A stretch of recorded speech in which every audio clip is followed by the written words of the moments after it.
Christmas vibe plum cake. Then I have a very small beautiful garden.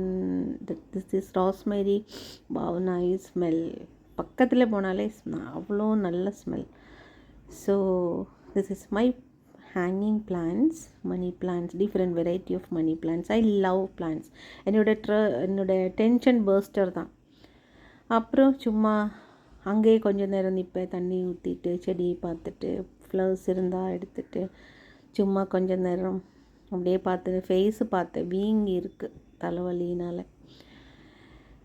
Then evening விளக்கு வச்சுட்டு that is must in my life. So கடவுள் இல்லாமல் எனக்கு எதுவுமே இல்லை. Evening night dinner oats and banana porridge மாதிரி பண்ணேன், அது சாப்பிட்டேன். I love that. சிம்பிளே உட்காந்துட்டு இருந்தேன், என்ன பண்ணோம், குளிர்து, அதனால் ஸ்வெட்டர் எடுத்து போட்டேன். And Merry Christmas to everybody and Happy New Year, advance Happy New Year and good night.